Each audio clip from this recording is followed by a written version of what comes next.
What is up? I hope everybody is having a beautiful Thursday night. And I hinted on the community tab that there was a change coming on Thursday nights. That is right. Every Thursday going forward, I will be joined by my guy from Clutch Jeans Sports, Marco Martinez. This is a show that we've been trying to get off the ground for a while. Schedule wise, it didn't make sense until recently. And here we are to get it cracking. That being said, there's tons to talk about. We're going to talk mainly about the sleepers in this year's draft, players to avoid at 31. And then we got to talk a little bit about the new San Francisco 49er and what does that mean? Maybe how does it impact the draft? We're going to talk about those things plus more next.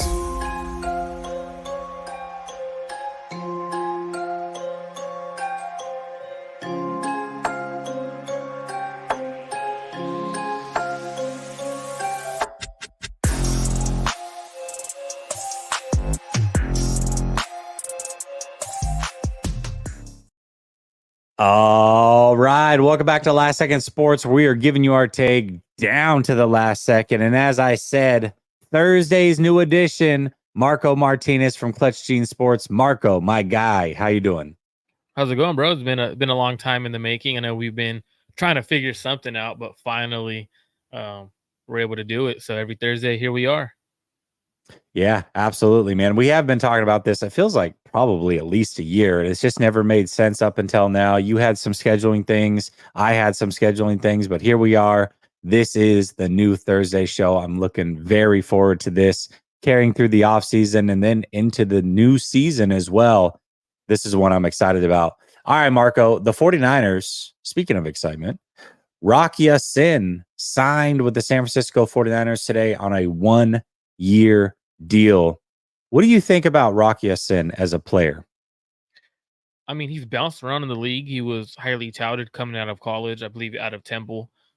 Senior Bowl. He had a good Senior Bowl. I remember that because that was a year the Niners were there. So everyone was focused in on who's going to be a guy to take from that Senior Bowl. They obviously ended up taking Debo. But I definitely look at Rock Ya-Sin as a guy who is going to come in and compete for that starting outside job. Ambry Thomas, man, that guy is going to be battling his behind off just to even be on the team. But even if you look at it, I think the Niners truly found out where their weakness was. It's the secondary. They're going and they're addressing it in free agency, which is a great thing, but it affects the draft in plenty of different avenues. Now, first round draft pick doesn't necessarily have to be a cornerback. Like they don't have to go reach for a first or second round corner. So essentially, I think they're going to go best player available throughout the draft. Now, if you look at it, they addressed corner. They addressed, I believe, linebacker with Devondre Campbell, defensive line. So there's no true 100% need. So this is great going into the draft. If you're a draft lover, this is extremely what you want your team to be able to go into the. And that sounded that sounded gross. But if you love like the draft, like you want your team to go into the draft having no needs.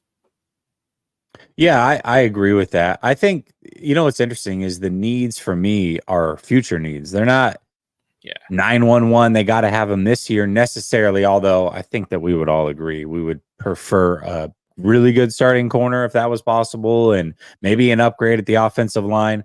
But ultimately, the needs are for the future. There's 39 unrestricted free agents. That's a number that I've said it feels like a million times now, but I'm going to make sure that everybody knows that there's 39 unrestricted free agents next year. That is a big deal. As far as Rock Ya-Sin goes, and I want to get to this comment here, just because, yes, this highlight did come out today, but people have to understand that these are one-on-one drills. One-on-one drills are meant for the wide receiver to look good. They just are.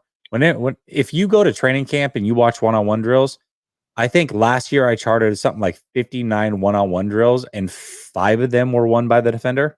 Like the one-on-one drills are meant for the offensive player to look good and to basically just show off what they've got available to them. It's very, very tough for a defender to win that.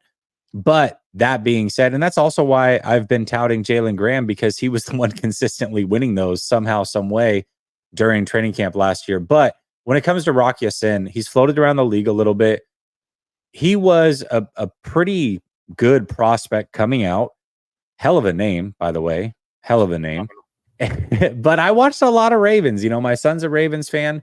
He filled in admirably last year. And if you go look at his numbers, really one catch changes everything for him. There was one catch, I think it was one catch for 71 yards against the Steelers that he was credited for giving up.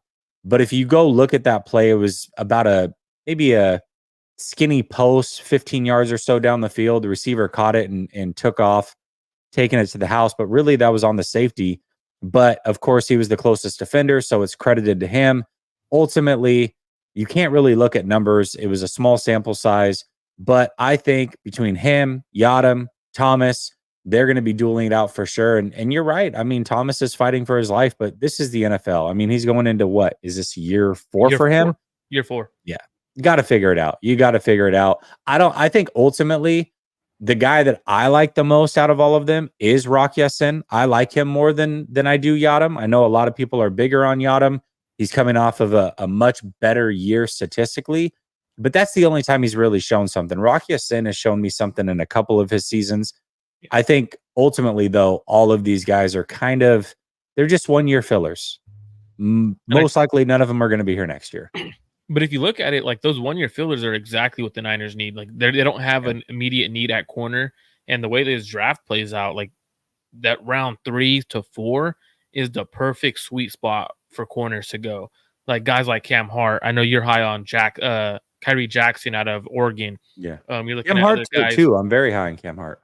So like when you're looking at it, like there's a lot of talent within those rounds 3 to 4 at corner. So I definitely like the Niners finding fillers because these are guys that aren't necessarily 100% guaranteed to make your roster. A guy like Rock Ya-Sin, Yadam, their cap hit isn't drastic where it's like, oh geez, we need to keep them on the roster because of cap purposes. Nah.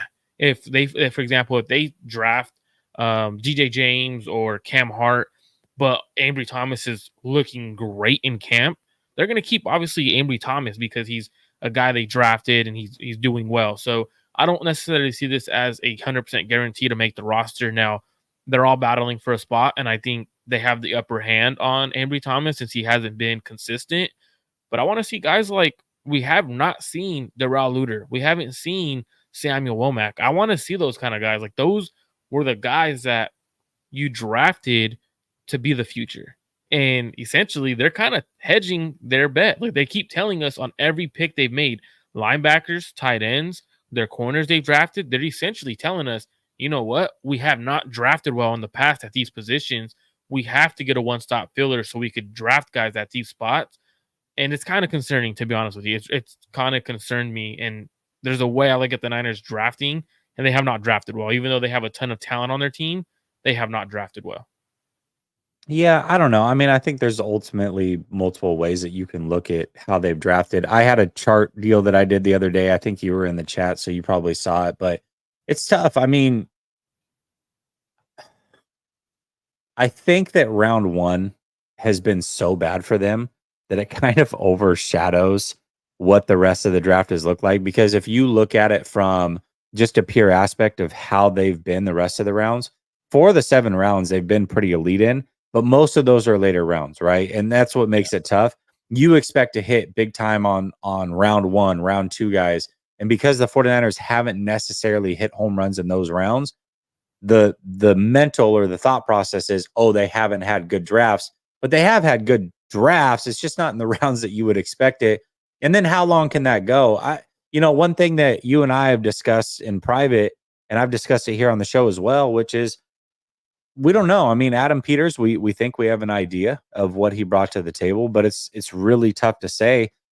I'm curious to know if Adam Peters is a big reason for the success in the later rounds, the way that we assume. And if that's the case, if that tradition is not going to stay the same, they have to hit in these early rounds. They can no longer have these busts. You can't be taking 3rd round kickers, tight ends, running backs that aren't going to be on the team in a couple years.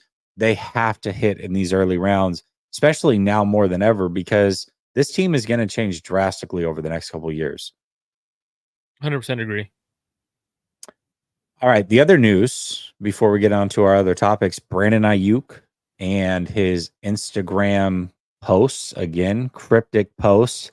You want to explain to the people what he posted today?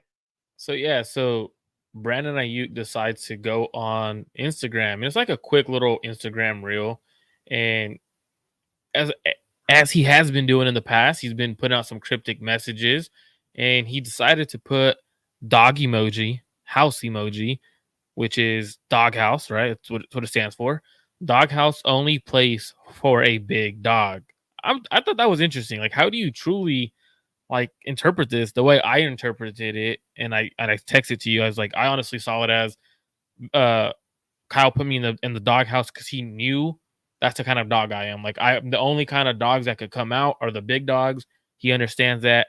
I don't think it has anything. I know a lot of people keep saying it's a message to Cleveland for the dog pound. No, I think it's truly just him saying, you know what? I'm a big dog. I understood why I got put in the doghouse. I don't think there's much to it. I was joking with Jesse earlier. And I was like, honestly, the way I initially saw it was like, I'm the big dog here. Kyle Shanahan, the Chihuahua. This is my house. Like, I'm gonna get extended. Like, don't even trip. That's how I initially saw it. Like,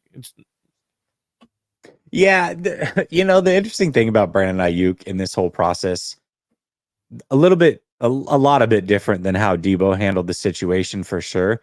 But this is not the first time he's hinted towards that year number 2 in the NFL where he was put in the proverbial doghouse. Something that at first we didn't know if it was true. The more stories came out, it did seem to be very true. And then he's pretty much confirmed it all offseason. But when he was on with Ocho Cinco and Shannon Sharp, he talked about how he's been a consummate pro since day one. He wanted to make that clear. I think he holds a little bit resentment towards being in the quote unquote doghouse. Not anything that's going to stop him from signing or stop him from wanting to be a 49er or any of those things. I think he's just in his mind, he's not technically signed yet. So he's kind of free to get his story out. And this is his way of doing it without completely burning bridges. Like, listen, I've always been an elite pro. I've always worked my butt off. Yes, I'm the 4th option, but don't get it twisted. If I'm the number 1 guy, the way that I believe I should be and the way that I've worked to be, I'm elite in this league. And I think that at every turn, he's doing his job to get his story out as he's waiting to get signed. And I think that all eyes on Brandon Ayuk is a good thing for once because, Brandon Ayuk doesn't necessarily get the shine in this team. I think when people outside of the 49ers organization look at this team, they don't necessarily look at Brandon Ayuk as the guy. They look at Debo, they look at Trent, they look at CMC. They're starting to look at Brock Purdy. They look at the defensive guys. Brandon Ayuk quietly is becoming their best offensive weapon or will be here in the next year or two. So I think he's just making it known, like, listen, I'm the best of the best that there is. I'm worth every dollar I'm about to get paid. and I think he deserves to put his truth out there, right? Because what ends up happening is you have so many fans who side with the team no matter what, like their team first through and through. And at the end of the day, he's putting out what he needs to put out because one, we have fans calling him a diva, fans that are saying get rid of him if he wants to sit out, get rid of him. Like that to me, it just shows like there's a bunch of fans who are gonna side with the team even when the team's in the wrong, right? Like Brandon Ayuk has not done anything to warrant to be traded. He hasn't spoke badly about the team. He's just saying, I want to get paid. You guys pay Debo top money. I'm the best receiver on the team. I'm the 4th option in the receiving game, and I still hit over 1,000 yards. This year, I thought he was phenomenal on the Ocho, the nightcap show, and he stayed super professional. He could have been, you know what Kyle did to me wasn't right. He could have truly went and dug deep there, but he didn't. Took the high road. I thought honestly, Brandon Ayuk has handled himself like a true pro during the offseason. Yeah, you could put whatever you want on social media. Like, to be honest, we saw Debo Samuel come out and say, hey, this is all in fun. We've seen other players do it and laugh. For example, Deion Dawkins from the Bills, he put out like, "Oh, I'm leaving Buffalo." They freaked out. Like the fan, like they're regular humans too, and I think that's what people forget. Like he has a platform where he could mess with fans, so he's going to continue to do it. Yeah, I mean, it's a little bit of a troll job. The Dawkins thing was hilarious because then, like 10 minutes later, he extended with them. That was pretty good. I enjoyed that. But yeah, man, I think BAA is a consummate pro, and I think he's going to remain that. And that's why I do think that he is going to be a 49er and that he deserves to be a 49er. I do want to say this, though. Don't be like David. David watches on Twitter. All the cool kids Ah, are over on YouTube watching Last Second beast. Sports or Clutch Gene Sports on YouTube. I'm just saying, I like you if you're on Twitter. You're not as cool, though, David, you in particular. All right. Brother Bob says, this show is already better than the old Big Show. I appreciate it, Brother Bob. I Brother Bob appreciate does not work. I guarantee you, he's constantly watching every show. I love it. that. He's getting paid, but he's not working. That's definitely true. That's the life. That is the life. He's got it made for sure. All right. Let's talk about, one of the things that we've been hearing is that the 49ers might be interested in trading all the way up as high as 13, anywhere from 13 to 19 to go get this mysterious player or two if they fall. Whoever those players are, that's kind of irrelevant. But the question I have for you, Marco, is this is a team that is trying to win now. Trading up doesn't guarantee that you're going to get an elite player. I mean, that's the goal. I think your chances are higher, but we've seen the 49ers blow this before, right? Like there's no guarantee that because you're in the top 15, you're getting a very good player. So if the 49ers are thinking of going that route, shouldn't they just trade for a proven asset that they know will help them this year? What are your thoughts?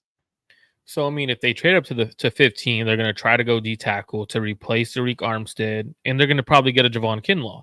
So it all just depends on what. Like for me, the way I look at it is, do you go and replace a player, or what are you trying to do at 15? Is it a win now move? Is it an offensive tackle? Like you truly know that this guy's going to be a day one starter? Then yeah, go up and get him. But I don't think a proven asset is going to work with the Niners, and the reason why I don't think so is you just mentioned 39 unrestricted free agents, right? And I think that is the biggest thing in terms of if you do trade away capital, whether it's a second rounder, a first rounder, you're probably going to need to give up more than just 31 because 31 is viewed as a second rounder for most teams. So is that player signed already? Is that player expecting a contract extension? For example, we'll use Greg Newsome as an example because I know teams have called on him and I've reported that the Niners have actually called on him. He wants a new contract. Like he's in that range where it's time for contract extension. He wants to play outside at corner. Um, so I think that becomes a big factor with a bunch of expensive contracts and Brock Purdy coming along. I would truly rather trade up than go get a proven asset because you're at least getting someone who's going to be cheap for the next 5 years, team control. And I think if you do get that proven asset, it doesn't really move the needle for you. Is it if it's not Patrick Surtain or one of those top tier guys, that guy is not going to move the needle to win a Super Bowl. So I don't really think you can go out and trade for a proven asset that moves the needle to get by a Patrick Mahomes or a Josh Allen in the Super Bowl game. So for me, I think I would probably trade up, find that happy medium if you have to, even if it's for a receiver. Like if you truly think um, Thomas is an elite receiver, go up and get your guy because that essentially when you move off of Debo, it keeps Brock Purdy having elite talent around him. So if I had to choose, I would definitely trade up in this draft class. I wouldn't stay pat and trade a first rounder plus other picks because if you don't hit on at least 4 or 5 picks in this draft class, your team's going to be in a very, very dark situation where you probably don't have Kittle, Debo, and now you're looking to scramble things together with unproven talent that are guys like Ambry Thomas playing for you, and that's a scary situation. Yeah, most certainly. If they did trade up, I mean, do you think that they would trade up for what we would hope that they're trading up for, which is somebody on the offensive line, or do you think that they would be going for more of a skill position type player? I think they'd be trading up for offensive line. There's no way you trade up and get a skill position player because if the Niners are in win now mode, you go get an offensive lineman. You don't go get a receiver. That receiver is going to be receiver 3 or 4 on your roster. And if Kyle decides to put him in the doghouse like he did BA, geez, that guy he may never play this year. So like Yeah. the reality is you're not going to have a receiver start. But if they do want to get a corner, I don't mind going up and getting a corner like The two kids from Alabama, Terrion Arnold. You got Kool-Aid McKinstry there. I don't mind going and getting those guys if you really like them. Oh, we're gonna have a disagreement here a little bit later. I'm looking forward to this one. Okay, okay. The way that I looked at it was, I personally, and I didn't give this as an option, but I'll throw it out there, and then you tell me what you think. Oh, But see how this works? He brings up other yeah, options that aren't uh-huh. involved, Yeah, so he could be right. It fits his narrative. yeah. Listen. This is this is what you can expect going forward. So I just want you to be prepared for it. But I, if they're going to trade up, I think that they should probably try to trade for a proven asset. Now that's easier said than done. That being said, I don't want them to do any of that. I would stand pat or move back. I would like to see them move back. Now, trading up, I think, would be great in round 2, round 3. But the way that you do that without giving up a ton of assets is you trade back, you recoup assets, you use those assets to move back up with your later second round pick or a third round pick or what have you. That's what I would prefer. So I guess the next question is all right, we have all options available. Trade up, trade for a proven asset, stay put, or trade back. Obviously, we don't know how it's going to fall, but just on the surface, what would you prefer to do? How far are we trading back? 'Cause that's a big thing too. Like, is it a team? Is it? Okay, I'll give you an idea. I don't want to go further than like 37 ish. I wouldn't mind it because you could still get. I think you could still get a top guy like a Frazier. I think Kingsley still might be there. I think so when Yeah. people, because I'm very high on Kingsley, so I think I'm staying at 31 to take Kingsley or Jordan Okay. Morgan or whoever's there. I think Frazier. A lot of these guys you could take at 31 and be happy with because you have that 5th-year option. So it's like, does that 5th-year option mean something when it comes to extending these kind of guys? So for me, I definitely think about that. I don't. I know a lot of people are like, "Oh no, I'd rather stay pat and draft someone um, that's not the 8th offensive lineman." So if I had to choose, I'd probably stay pat because I like that 5th-year option for some of these guys. Like you don't have to extend them as early. Moving back into the second round is great because you probably get another pick somewhere and you could be aggressive and trade back up. But I think since you already have 11 picks, you could still trade up. I think what they should do too is, hey, Elijah Mitchell, sorry, but you got to hit the road, trade Elijah Mitchell, get another 6th-rounder, use that as ammunition to go up in the 4th round or 5th round. So I would probably stay pat at 31 if I had to. Yeah, most certainly. Yeah, I will. I will. It'll be probably squeezing it right up to the draft, but I definitely will. The only 3 that I've watched in depth right now are Caleb Williams, Michael Penix, and Jaden Daniels. Those are the only 3 I've watched. So I want to watch. I want to watch a few more and just see what's out there.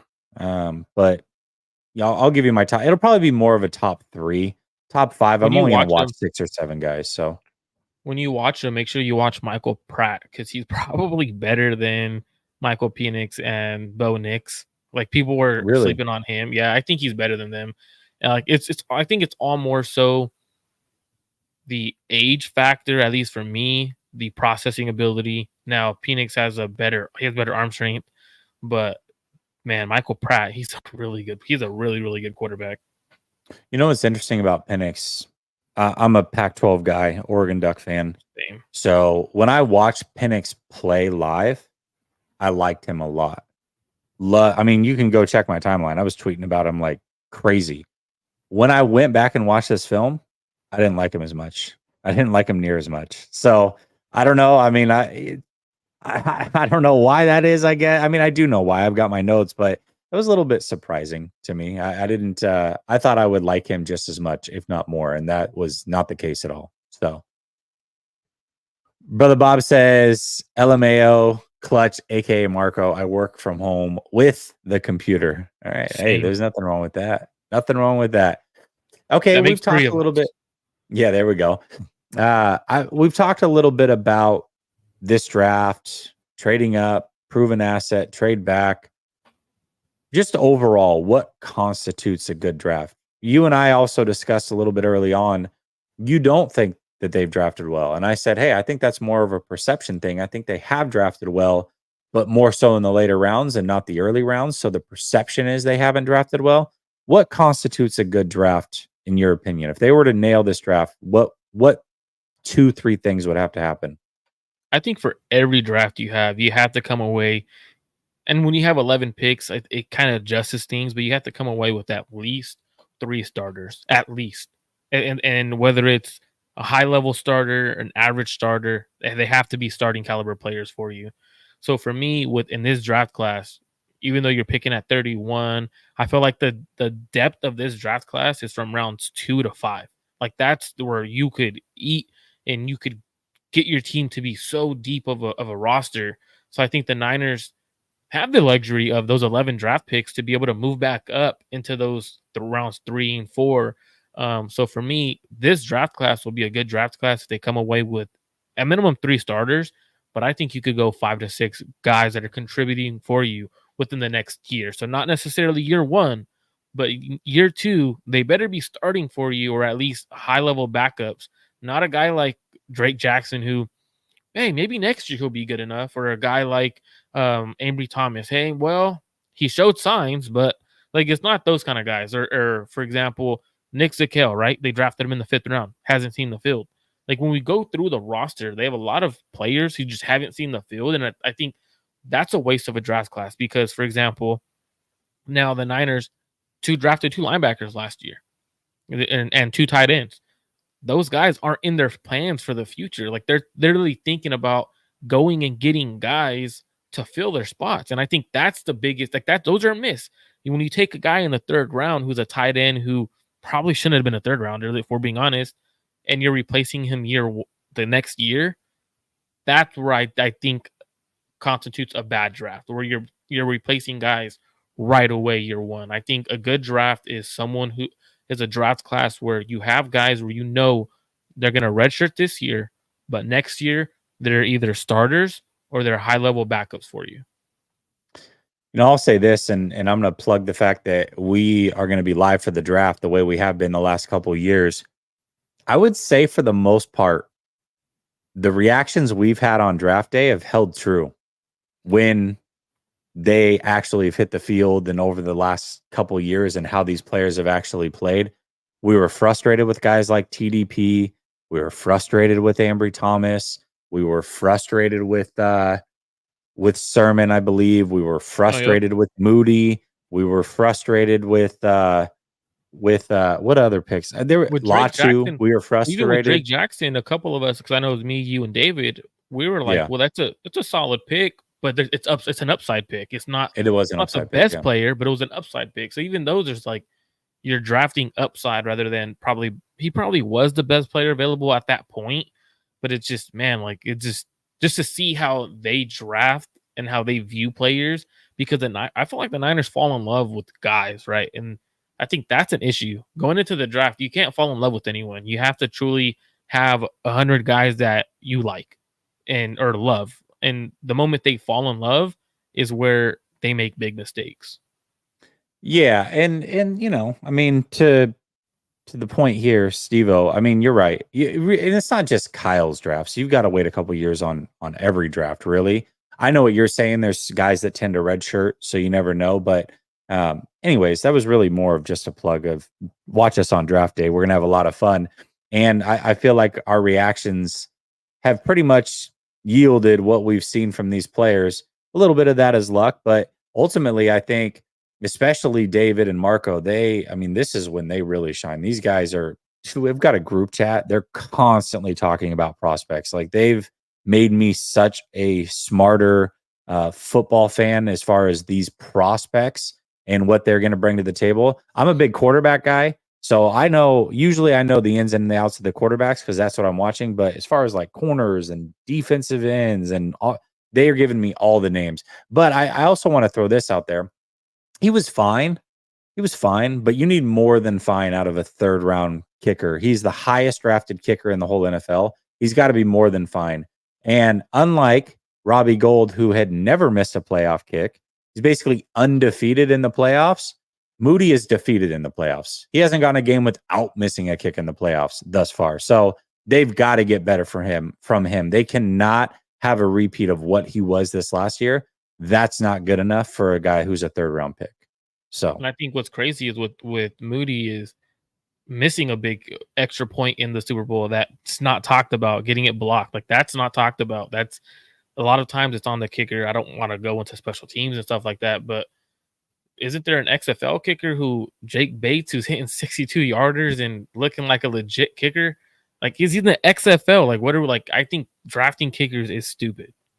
back-to-back weeks, what he hit like a 63 and a 64 yarder, and they were both like walk-off game winners. Like, dude, he's got ice water in his veins. So yeah, I agree with that. There's guys that you can find. Look at Aubrey over in Dallas. He was pretty good. He was undrafted. So yeah. As far as is what constitutes a good draft, I would say one impact player. That player doesn't have to be an all-pro, although the 49ers have seemed to get one of those almost every year other than last year thus far. But one of those guys has got to be like Pro Bowl-ish caliber. And then I agree with you. I would say about 4 guys that are either spot starters, or rotational guys like on the defensive line, whether that's safety they're rotating in, good contributors on special teams. But they've got to come away with 4 or 5 guys in this draft that are making an impact for years to come, not sitting on the bench year 1, year 2, no idea who they are going into year 3. We can't have that from a lot of these guys. So they've got to hit on 4 or 5 of these picks. One of them, in my opinion, has to be an impact player. And then the other 3, 4 guys have to be able to contribute in some sort of fashion on a regular basis on Sundays. So that's what I would be looking for in this draft. And I think it's very capable to get that many players in one draft, especially when you have 11 draft picks. Like, Yeah, it doesn't have to come. And I'm a fan of going for upside on certain situations, not necessarily drafting for need or drafting for anything like that. Like, if you're in the first round and you have 2 guys and they're graded out the same, but one's upside, for example, is likely a Pro Bowl player, and the other guy's is already at his ceiling, but it has a higher floor. Go upside, like that's where you get those better players, but you're likely to bust on that pick. But I'm all for it. Like for example, Drake Jackson, he was an upside pick, but I'm all for drafting him in that situation. It just honestly, the draft is, if we're being truly honest, it's a crapshoot for every team. Like it really is. it You're is. literally guessing on every pick. Yeah, I mean, Beal's going to get a chance this year. Him and Drake Jackson are going to get a chance as of right now, anyways. And maybe they draft a guy. They're probably going to draft an edge at some point, and then he'll compete as well. These guys are going to have their chances. We're going to know coming out of training camp, and that's why I'm excited to go to camp this year, Marco. There's a lot of younger players that have been drafted over the last couple years. 2 years ago, we had Womack and we had Drake Jackson. Last year, we had Beal. We had the Latus and Willises. We had the linebackers, Jalen Graham and Winters. We're going to see if any of these guys are going to be able to contribute. And I think we're going to know pretty quickly if they're guys or not. So I'm looking forward to training camp this year for those reasons. Who is going to even make this team? I don't know. We're going to figure it out, though. We're going to figure it out. All right, assuming the 49ers stay at 31, we've talked about trading up. We've talked about trading back. Give me, and we'll just go back and forth. 3 players each that we think the 49ers should avoid at pick 31. I swear, if you say Kingsley at all at 31 that they should avoid, I will no longer record with you because I know you're up to something where you're gonna try to piss me off. So I'm just letting you know right now. If you say that, I'm done. But for my first guy, I'm going with it's a guy that a lot of Niner fans like and a lot of Niner fans want. Tyler Guyton. Don't take him at 31. I think Tyler Guyton is overrated. I think Tyler Guyton is one of those guys where he has high upside, but he's also super duper raw. You could also go with a guy from Yale, the kid from Yale. I think that would be a better pick in the later rounds with the same upside, same athletic traits, same everything. The people were falling in love with Tyler Guyton because of his frame and his size. I'm way Tyler Guyton. I think his weaknesses, plays way too tall. He lunges way too much. His head is always over his knees and toes. Hasn't really played much. Injury concerns. I truly don't like Tyler Guyton as a prospect in the first round, and it sucks to say it because he absolutely does have high upside. If he hits on his upside, good pick for whoever takes him.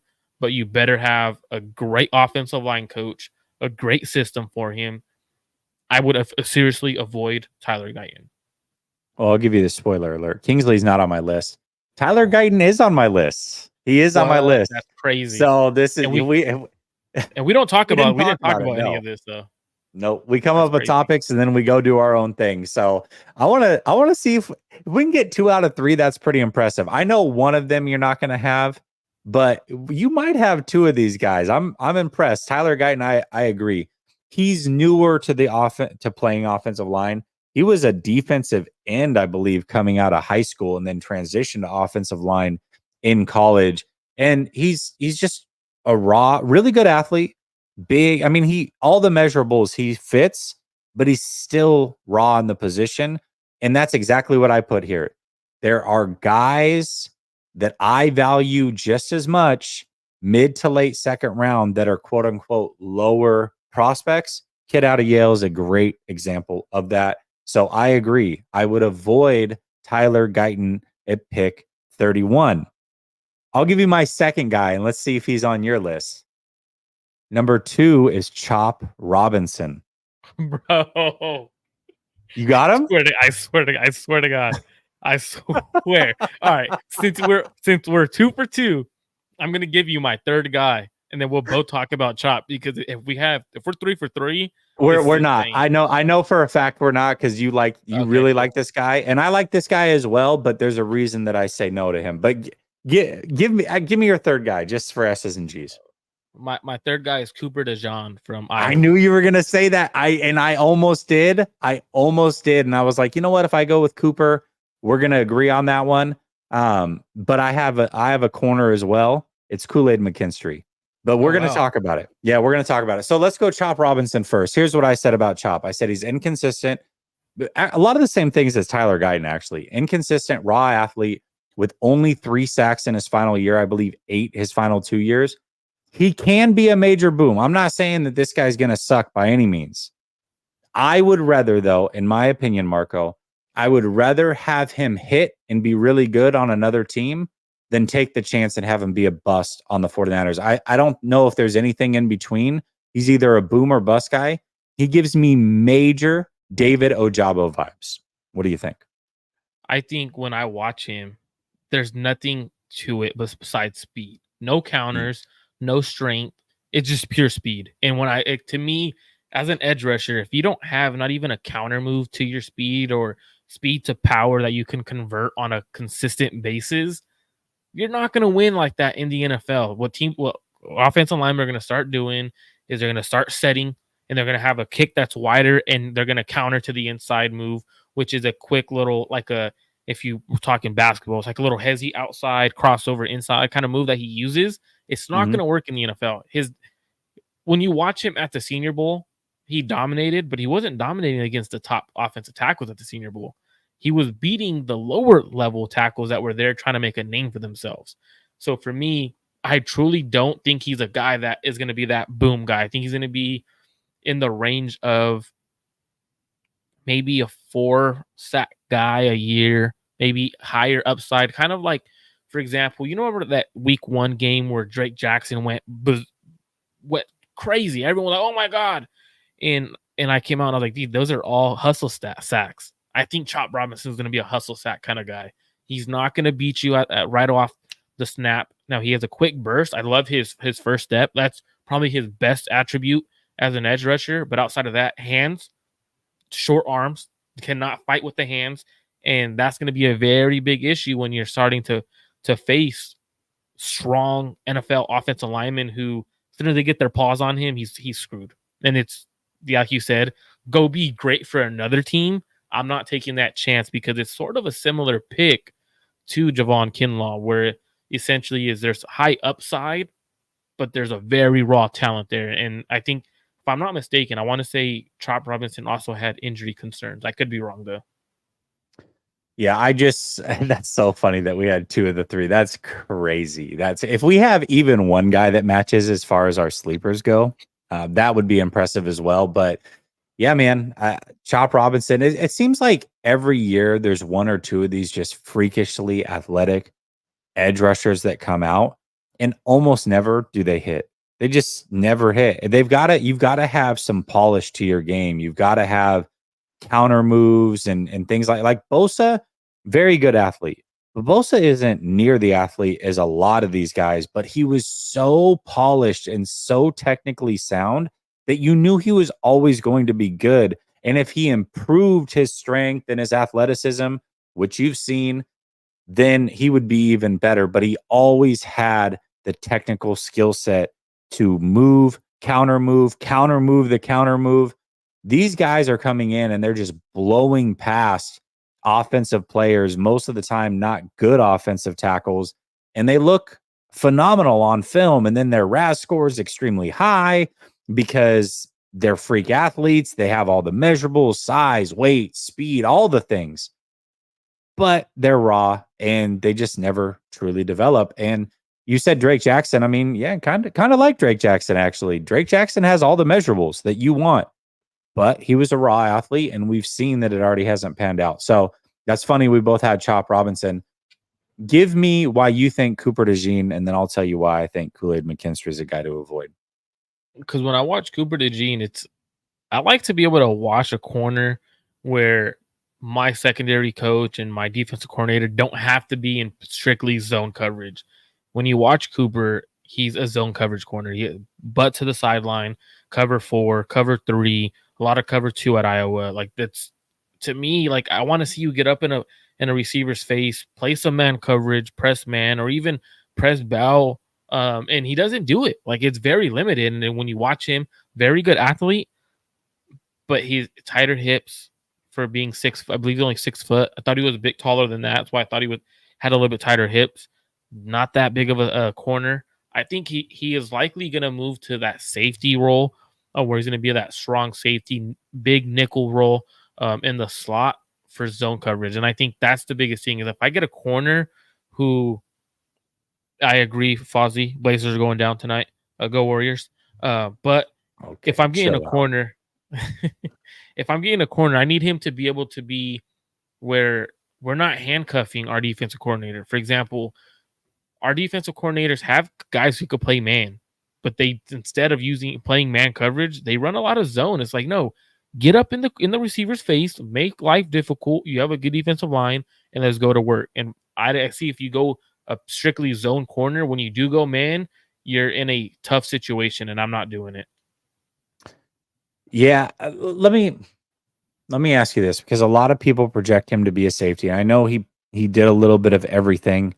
For me, the reason I was going to put DeJean down is because of that.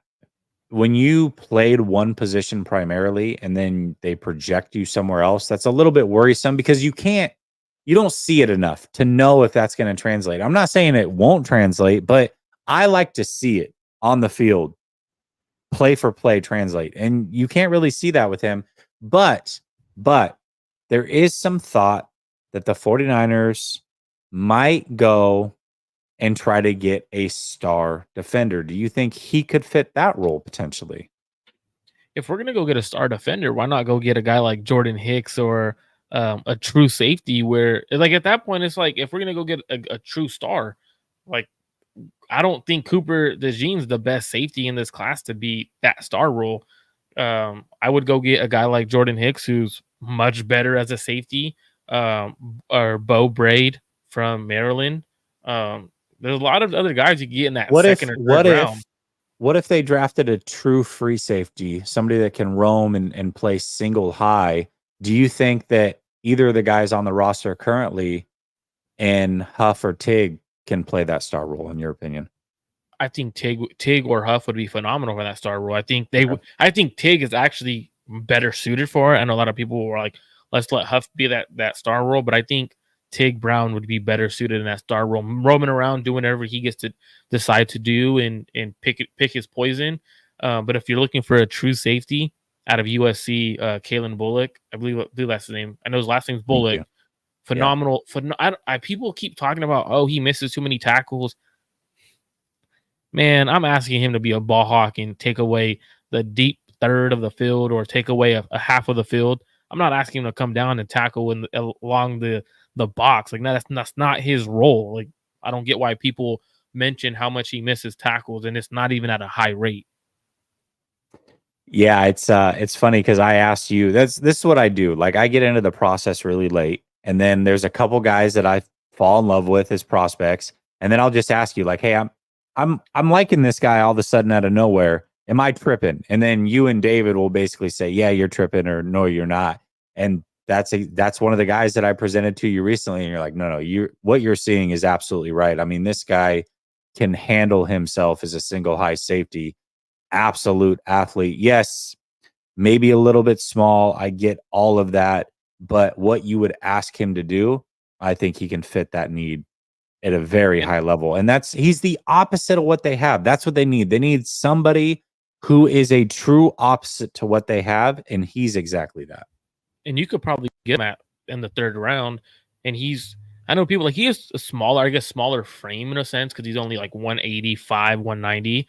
But He's got a corner frame. He's got a corner frame. Yeah. But at 6'2", you could add an extra 10, 15 pounds and not lose that athleticism and fill out into your grown man body. And I think he's not going to have an issue with that at all. Yeah, absolutely. Okay, so this was the difference that we had, although we both had a corner, which is still pretty dang close. I had Kool-Aid McKinstry, not because I don't believe that Kool-Aid can be a good player. I actually do think that he probably will be pretty good. But the way that I look at this draft, I think round 2, round 3, there's a lot of value. Even into round 4, there's a lot of value at the corner position. And the difference between a Kool-Aid McKinstry and a corner you're going to get in round 2 or round 3, I don't think is near as big as some of these other positions. Like if I was going to draft a player in the secondary, I would say, okay, go get Guyton, because the difference between him and some of those safeties, I think, is a bigger gap than Kool-Aid and some of these corners. I think some of these corners might end up being first round talent, even though they're the 6th, 7th, 8th corner off the board. And you add in that he had the injury, the Jones fracture. I think anytime you have foot fractures or foot injuries, especially at a position like corner, it's always a bit of a red flag because cleats just aren't designed to hold explosive body weight when you're pressing constantly, running at full speed, coming to stops. So receivers and corners specifically, when they have foot injuries with the way cleats are designed today, that worries me a little bit, enough to where I would say, I'll let somebody else take Kool-Aid, and maybe he's phenomenal, but he also might have foot problems for the rest of his career, and I would prefer to avoid that. No, that's totally understandable because you're not necessarily saying avoid him because of the player, avoid him because of the injury concern and the margin between him and a guy like Max Mountain in at the end of the second round or trading back up into the second round isn't that big of a gap where it's like you gotta take him. So you're not saying he's a bad player, which most people know he's not. But a guy like TJ Tampa, compared to him trading up and getting him, like I get it. Melton, I mean, there's some guys. So I love Kyrie. Kyrie Jackson's older, but athlete for athlete, I mean, I don't know that he's much different. I don't know that he would be much worse. And you probably get him for sure late round 2, maybe early round 3, late round 3, depending on how this board falls, because he's older. So some teams might avoid him for that reason. So there's guys out there. There's guys out there that I like. Okay.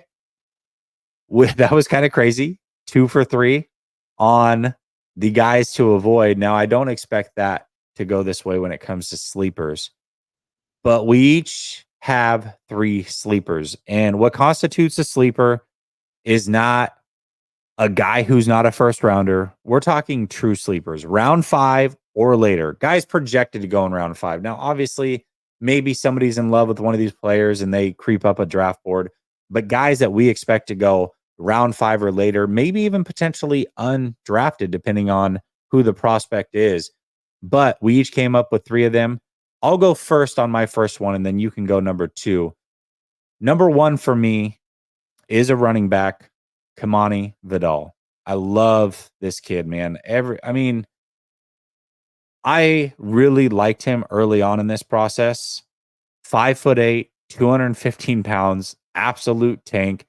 You look at some of his scoring and his testing, especially in the 20-yard split, the 10-yard split, the three cone, very comparable to Maurice Jones-Drew, and also very comparable as far as size to Maurice Jones-Drew coming out of college as well. Now, I'm not saying he's going to be Maurice Jones-Drew. That's not what I'm trying to say, but there is a lot of similarities there. I think he's a powerful runner, decisive runner, low center of gravity, solid balance.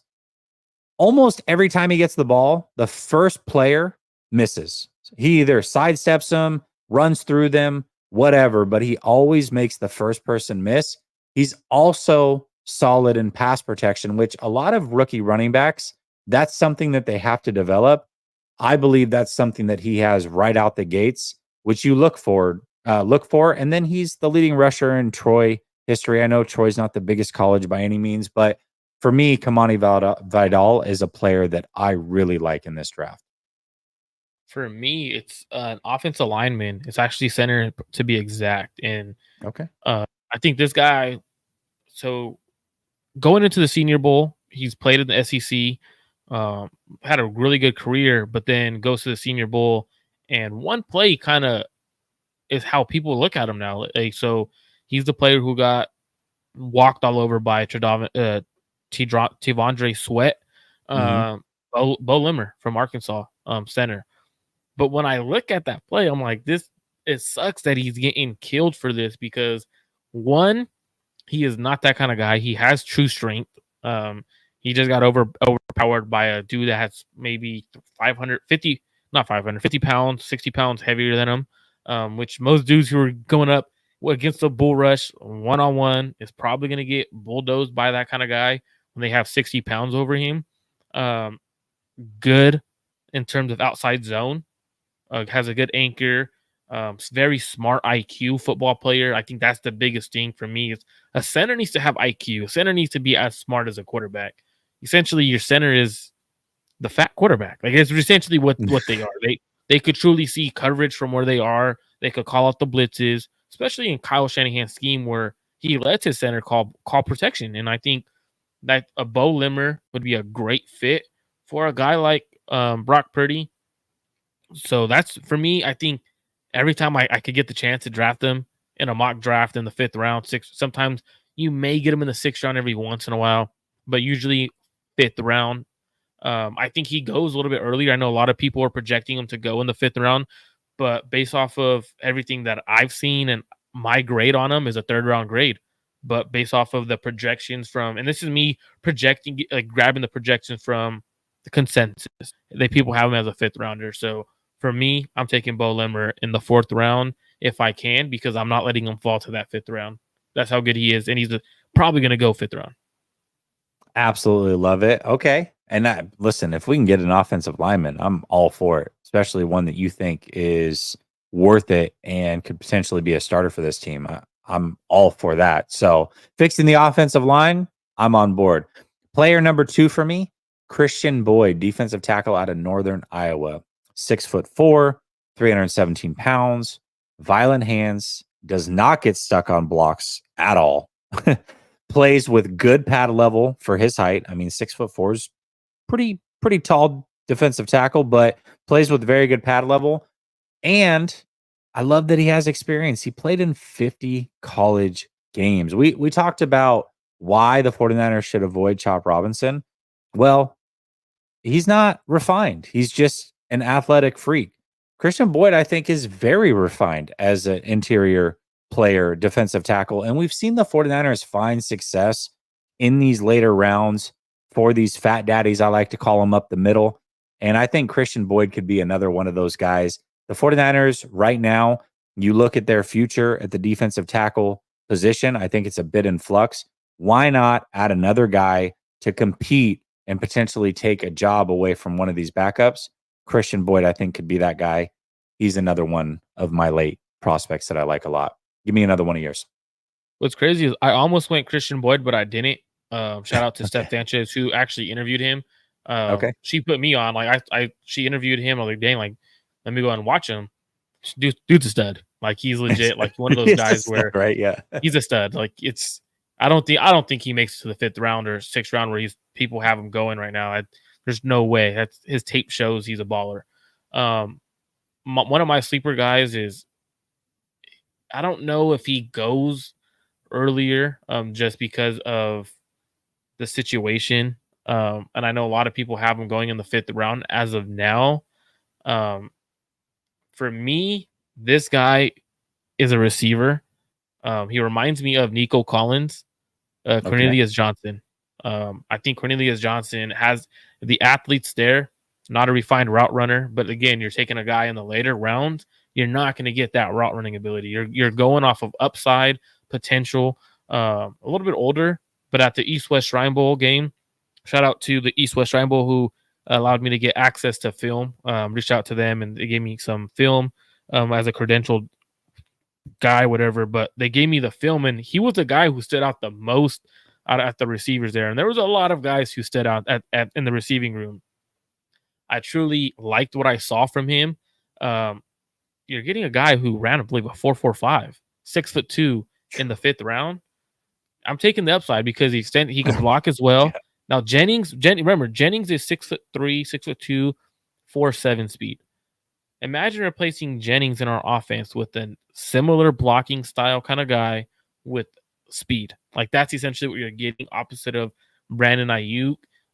I think he's one of the more slept on receivers in the draft class, but this draft class is stupid deep. It's like crazy. It's so deep. Yeah, it definitely is. So it's funny that you went receiver because I also went receiver with my last sleeper pick. Anthony Gould, spelled like gold, like Robbie Gould, but it's pronounced gold. Wide receiver, Oregon State, 5'8", 174 pounds, so very light frame. Ran a 4.39 40, but had a 1.49 10-yard split in a 40-inch vertical. Here's the biggest thing about him: when you watch him play, dude is not afraid of running in traffic whatsoever. For a guy that size, you're like, okay, he's going to get absolutely killed.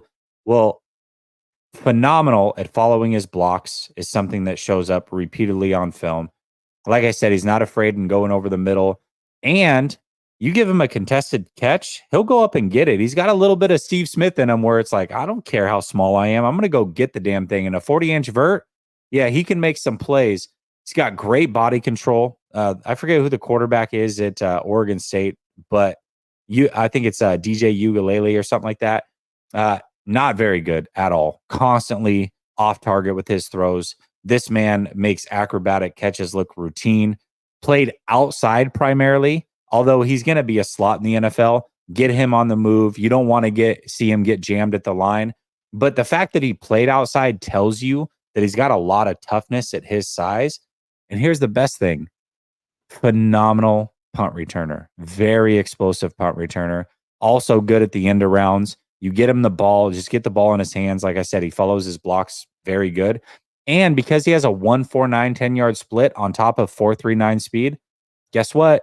New kick return rule.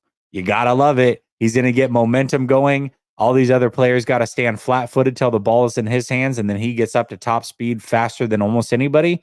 Yeah, I think that's worth a risk in round 6 or 7. I'll take it. Anthony Gould out of Oregon State. Did you know he returned a kick in the East West Shrine Bowl game? I did A not punt, know. actually, punt. Returned the kick, returned the punt.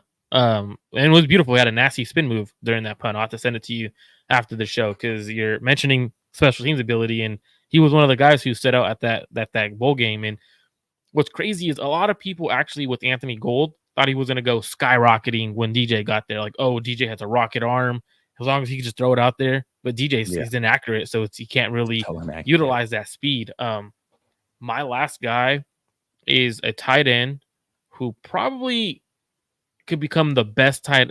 I shouldn't say the best tight end in this class because people are going to use that and run with it. Could be one of the top tight ends in this draft class. I think Eric All out of Iowa, and not because he's from Iowa. He was at Michigan before. It's kind of rare you find a tight end who is versatile. Could be your Y, F, or H back. It's rare you see tight ends be better route runners than against zone. Like against zone, he actually struggles. Like he runs into the man in zone. He's really good at yards after the catch. Very twitchy off the line of scrimmage. I think his best ability is going to be his route running and his stretching the field. Niners want a tight end too. Now the reason why he's going to fall is because of injuries.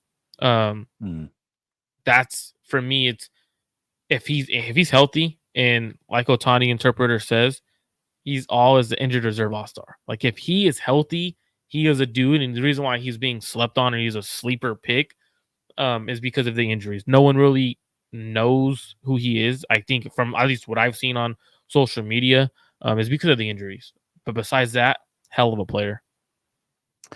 Yeah, he's really good player. And again, I don't have an issue taking a flyer on somebody who, if they weren't hurt, is clearly a much higher pick or prospect than what we're talking about here. And if it doesn't work out, if he's injured, no harm, no foul. Where you don't take flyers on injured guys is round 1, 2, and 3. That's not what you want to do there. And that's why I put Kool-Aid McKinstry on my list as guys to avoid at 31. Curse Black says, how do you guys feel about Cooper DeJean from Iowa? We actually had a pretty long conversation about Cooper DeJean. Go back about a half an hour. We talked about our guys to avoid at 31. Marco had him as a guy to avoid at 31. So a little bit of a spoiler alert, but we talked in depth about it. Marco, we made it through show number 1 together. Not bad. I'm not that much of a jerk, I promise. I don't know about that. People don't know you. I was waiting for you to be like, I don't know. You guys want to know how this guy really is. Let me tell you. But so my show, since we're doing a dual stream and everything, I tend to ask people, and I don't mention it to them. I don't ask them what they're going to be asked. I don't tell them to be asked. Okay, well, hold on. First of all, just because I'm controlling things here, if I don't like it, I'm just going to end the stream. So if the stream just ends abruptly, you'll know why. All right, go ahead. But I usually make sure it's a good question for the person. Like I don't. I'm not going to ask you what color nails you're going to paint. You know, like it's not what I'm going to ask you. Which I don't mind. People are weird about that. But UFC 300 is this weekend. Yeah, and I know you're a UFC fan. Yeah. So I have to ask you about UFC 300. Who are you going with in the main event? Alex Pereira or Jamal Hill? Oh my God, dude, this is. Man, this is going to be a barn burner. First of all, this is if it's interesting because one of the questions that I ask people that are MMA fans, I say, if you can show a fight to somebody who's not privy to MMA, what's the fight you would choose to show them and why? And a fight that I always talked about was like McDonald versus Lawler. Like that's just one of those brawls that you just, oh my God, they just stood toe to toe. That should make pretty much anybody fall in love with the sport. So those are the fights that you're looking for. I could see this fight going down as an instant classic like that. I really could. Now, ultimately, somebody's going to go to sleep, but I could just see it toe-to-toe war for 2-3 rounds. One of those fights that is like, oh my gosh. That's why this fight is headlining UFC 300. I know it's not like the crazy name, the big name, whatever, but this fight is an incredible fight, at least on paper. We will see. I got to go with the proven guy. I got to go with Pereira, but man, we're going to find out. We're going to find out what Jamal Hill is made of because he's coming off this Achilles injury, but he was on a tear up until that point. He just might be that guy. And I will say this, maybe not as much at 205 as he was at 185, but Pereira can be a little bit chinny and he can be a little bit upright and he is there to be countered. So I wouldn't be shocked if he goes to sleep either, but I will go with Pereira because I think it's a safe pick. And I think what's crazy about this fight is you're getting a dude who wants to come back and prove himself versus Pereira, who he's proven himself, but he also has had times where he's gotten knocked the hell out. And for me, I think Jamal Hill is going to come out with a vengeance. He's going to come out swinging. And like you said, the way Pereira fights, he his chin gets out there sometimes. He leaves his chin there. So for me, man, UFC 300, the card is phenomenal. What's even better about UFC 300 is the Insane. undercard. I feel like the undercard is almost better at like than most UFC cards. Like that's to me like this. So that's why I had to bring it up. Like, who do you have in the main event? Obviously, we're not going to see Max Holloway versus Justin Gaethje. But Charles Oliveira. What happened? Well, hold on. Unless I'm something happened was it today. was it not I know that it canceled? I was could have canceled. It sworn. was initially canceled, and then they brought it back onto the thing. So Oh, they if brought you're it reading back? that it's canceled, yeah, if you're reading Okay. that it's canceled, that should be old news. But even that fight, that's going to be bombs away. They're standing in the middle of the octagon, and they're going at it, man. This for me, I'm super excited about UFC 300. These guys are going to go toe to toe. Most of them are. Undercard is going to be phenomenal. But I had to ask you, because I ask everyone usually on my show a random question that has nothing to do with 49ers related. Because at the end of the day, it is a podcast, not a sports podcast. But no, that was a great question. See, I didn't end the stream, so it was a good question. So I appreciate it. Marco, thank you so much, man. This is show number 1, and what should be an awesome show heading in through the off season and into the season. Looking forward to more of these with you. And show number 3 happens to fall on draft night, which we will be live for that next week. I think we'll be heavy mock drafts with you and I. So spoiler alert, we're going to do some mock drafts leading into the final week of the draft. That's what you can look forward to next week. And I think for the most part, unless some news breaks, probably going to chill for the rest of the weekend. Marco, what do you have going on over at Clutch Gene Sports? Anything? Yeah, so Friday is our day with Ashley Ariana. If you guys don't know Ashley Ariana, she has a podcast on her end and everything. So we're probably gonna record tomorrow. I might do a preview, my show is gonna start adding extra sports topics. Obviously the NBA playoffs is about to start, so I might do a quick little preview of the Warriors. Obviously the Warriors are about to whoop on the Trailblazers today. If you guys didn't know that, cool. They're Jesse's from gonna get Portland knocked out of area. the play-in, so that's great. Good for them. One of the hottest Dynasty's teams in over. the NBA. So I mean, are they not? Like they are, but they're not gonna. They're probably not even gonna make the actual playoffs. But go ahead.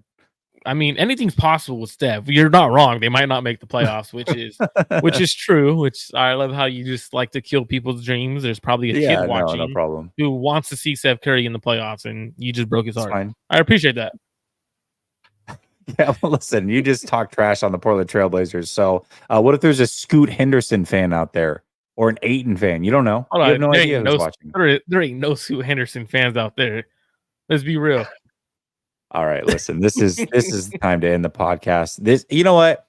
Great first show. Might be the last one. We'll see next week how it goes. Thank you, everybody who contributed in the chat. Much love, as always. Have a blessed rest of your evening and weekend. We'll talk soon. Peace.